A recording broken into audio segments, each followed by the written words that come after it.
Assalamualaikum warahmatullahi wabarakatuh. Di video kali ini saya ingin berbagi pengalaman yang menurut saya cukup mengerikan. Ini terjadi pada istri saya yang baru saja sembuh, alhamdulillah sekarang sudah membaik dalam proses penyembuhan. Namun sebelum proses penyembuhan sudah dipastikan istri saya mengalami sakit dan memang sebelumnya punya riwayat paru-paru sama lambung. Ini sudah didiagnosa tahun kemarin, cuman nggak sampai 6 bulan yang diharuskan selama 6 bulan berobat jalan, namun sampai kisaran 3 atau 4 bulan sehingga tidak tuntas. Nah, untuk tahun 2021 ini kembali istri saya mengalami sakit yang sama di saat pandemi corona saat ini seperti yang kita ketahui. Jadi saya masih ingat tanggal 7 hari Senin bulan Juni sepulang saya kerja jam 12 malam. Saya mendapati istri saya dalam keadaan panas ya, waktu itu jam 12 malam, kemudian dengan penanganan yang seadanya, tradisional, saya bisa merawat istri saya malam itu sampai akhirnya panasnya turun, agak membaik dengan menggunakan obat-obat warung.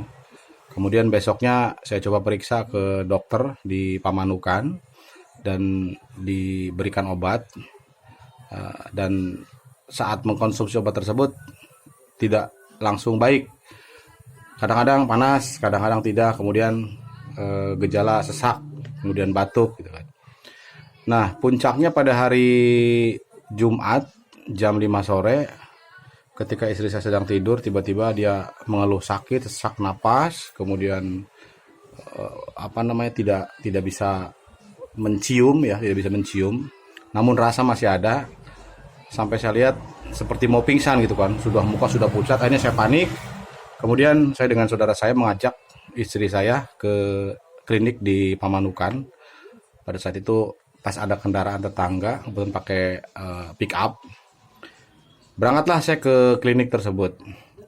Dan ironisnya di klinik tersebut yang konon katanya memang saya sangat percaya sekali ke klinik itu gitu kan, penuh, sehingga saya kecewa sekali. Namun apalah daya, karena memang penuh, kita harus menunggu pasien yang keluar gitu kan. Daripada kita menunggu dan menempatkan diri saya di ruang IGD atau di kursi roda, sehingga akhirnya saya bawa ke klinik lainnya. Tibalah saya di klinik tersebut di daerah Pusaka Jaya, Pusaka Ratu, dan perawat minta di swab kan, karena memang rencana saya mau rawat inap. Akhirnya saya swab. Setelah di swab ternyata positif kan, positif, hingga dirujuklah ke rumah sakit Sentot Patrol.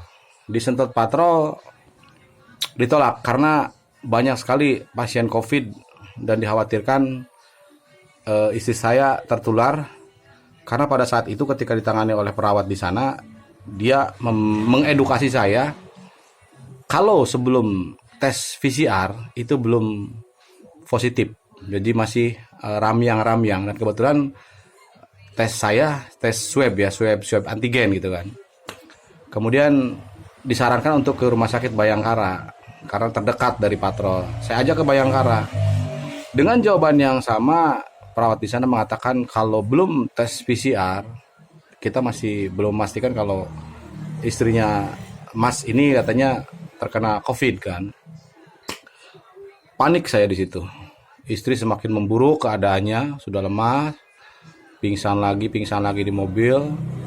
Kemudian akhirnya saya rujuk ke Rumah Sakit Umum Daerah Indramayu. Di sana pun Masya Allah banyak sekali pasien COVID yang ada di ruang IGD yang belum bisa ditampung ke ruang perawatan.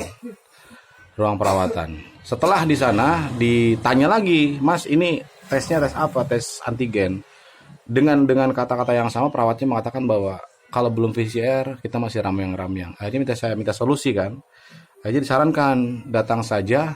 Sebelumnya saya cerita kalau memang istri punya penyakit paru-paru dan lambung. Kemudian disarankan masih mending ke dokter atau rumah sakit yang bisa menangani penyakit tersebut di luar konteks COVID kan. Akhirnya saya buka Karawang malam itu kan. Masya Allah, saya sangat sedih sekali karena hujan besar. Kebetulan istri saya berada di belakang pakai mobil pick up.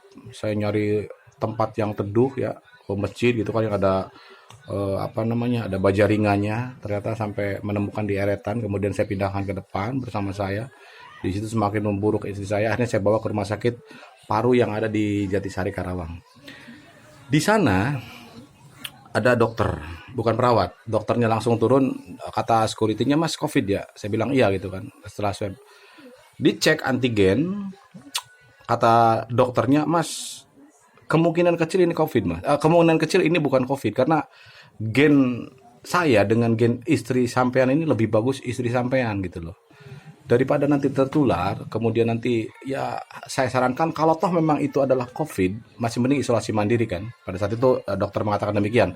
Tapi kemungkinan saya ini tidak COVID. Jadi sok Mas bawa aja ke rumah sakit depan. Di situ ada namanya Puri Asih kan. Saya bawa ke Puri Asih. Di situ masya Allah penderita COVID banyak sekali di ruang IGD yang belum bisa dibawa ke ruang perawatan kan.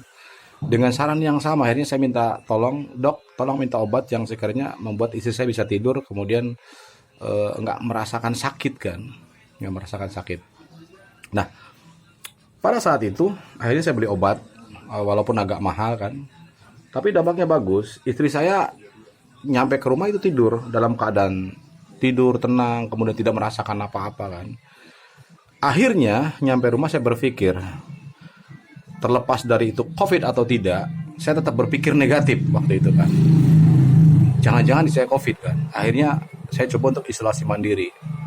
Dan disitulah selama hampir 22 hari saya merawat istri saya, mulai dari memberikan obat, memberikan makan, menyiapkan sarapan, kemudian juga saya searching, kemudian saya tanya sama teman-teman yang pernah merasakan COVID, yang terkena COVID, harus apa gitu kan. Jadi saya dapat saran dari teman-teman, salah satu diantaranya adalah harus mengkonsumsi kelapa muda, kemudian juga menghirup kayu putih, kemudian minyak kayu putih, kemudian susu beruang, kemudian buah-buahan, vitamin, makan yang banyak. Saya seduhkan tiap hari rebusan jahe, apalagi banyak sekali. Saya terus tanya sama teman-teman yang pernah merasakan sakit COVID kan, yang pernah merasakan penderita corona gitu kan. Seiring berjalannya waktu, mulai ada perubahan, dan alhamdulillah hari ini saya membuat video ini, kemajuan dari kesehatan istri saya cukup baik. Dan selama isolasi mandiri, istri saya mematuhi protokol kesehatan, pagi berjemur dengan menggunakan masker, kemudian makan doyan gitu kan. Nah, di sini ada sesuatu hal yang saya sempat bertanya gitu kan. Pertama adalah ketika COVID gitu kan, ada beberapa hal yang bertentangan dengan orang yang menderita COVID, diantaranya adalah makan. Rasa oke, makan, nafsu makan luar biasa gitu kan. Cuman kekuatan saya berharap sih tidak COVID ya. Kekuatan saya dalam batin saya bahwa istri saya ini memang menderita penyakit sesak napas, di mana sesak napas tersebut dirasakan ketika pada zaman COVID seperti ini gitu loh. Jadi kolerasinya ada gitu loh ke COVID gitu kan. Jadi saya berpikir positif. Nah, daripada saya tidak melakukan isolasi mandiri dan menerapkan protokol kesehatan serta memberikan pengobatan secara tradisional kepada istri saya, walaupun memang batin kecil saya mengatakan bahwa mungkin sekian persennya kalau ini COVID gitu kan. Jadi lebih ke penyakit bawaan, memang paru-paru dan juga lambung gitu kan. Dan memang sudah saya sudah menempuh pengobatan ke rumah sakit Cidawangi melalui dokternya kan, Cirebon, dan sudah di rongsen, dan memang hasilnya dari rongsenan tersebut paru-parunya mengalami gangguan kan, dikasih obat gitu kan. Dan alhamdulillah sekarang sesaknya sudah tidak ada gitu kan. Kemudian indera penciuman sudah mulai normal lagi. Kalau makan sih oke lah, makan oke. Tapi walaupun memang sudah merasakan suatu hal yang baik, tetap saya masih memberikan perhatian kepada istri saya untuk tidak melakukan kegiatan yang menguras tenaga, kemudian terapi seperti pijat kaki dengan menggunakan minyak kayu putih, lalu memberikan makan dengan nutrisi yang baik, kemudian buah-buahan, kemudian juga seduhan air jahe, kelapa, dan lain sebagainya, serta vitamin terus saya berikan. Walaupun memang sekarang kondisinya sudah mulai membaik. Nah, dari cerita ini bisa diambil kesimpulan bahwa cerita ini menjadi sebuah inspiring ya, inspirasi buat teman-teman semuanya, kepada suami-suami atau istri-istri yang memang sedang mengalami, atau putra kita, orang tua kita.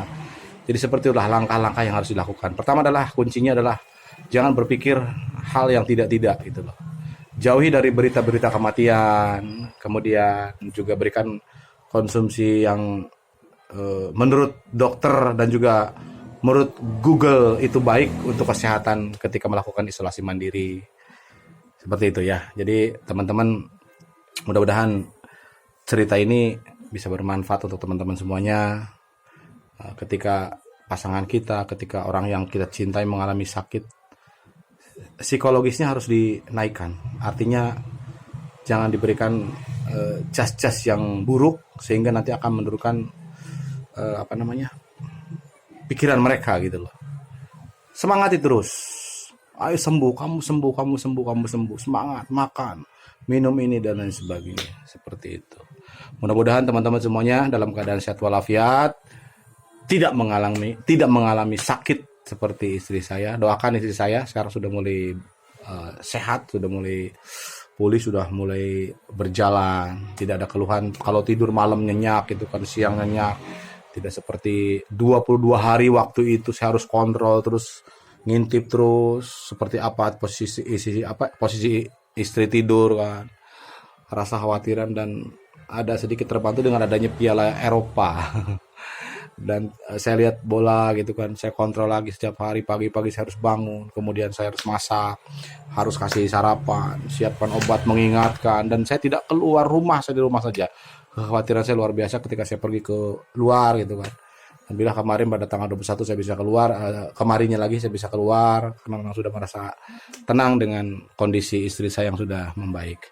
Mudah-mudahan teman-teman semuanya sehat walafiat ya. Kita doakan semoga COVID cepat berlalu, karena ya seperti inilah, jangan sepelekan, jaga kesehatan, imun yang paling penting ya, imun yang paling penting. Jadi kalau kesimpulan saya bahwa penyakit COVID ini sudah ada dari zaman nenek moyang dulu, karena item-itemnya ada gitu loh, yang sudah familiar seperti sesak napas, kepala pusing, kemudian batuk, bersin dan sebagainya. Cuma digabungkan menjadi COVID gitu loh. Samanya seperti ketoprak.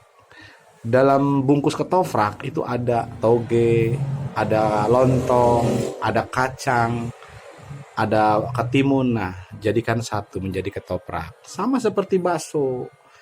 Ada mie, ada bakso, ada kuah, jadikan sebagai satu gitu loh, satu nama jadi bakso. Sama COVID juga. Di dalam COVID tersebut, dalam corona tersebut, ada item-itemnya di dalam. Dan obatnya sebenarnya ada gitu loh, sudah ada gitu kan. Obatnya tadi, tenangkan pikiran, jangan punya pikiran yang tidak-tidak, semangati terus orang-orang terdekat yang sehat gitu kan. Berikan konsumsi makanan yang bergizi, terutama vitamin C, hingga daya tahan tubuhnya tetap oke. Sekali lagi terima kasih, sukses buat teman-teman semuanya, mudah-mudahan semuanya sehat walafiat. Saya Jody Gardu, pamit. Assalamualaikum warahmatullahi wabarakatuh.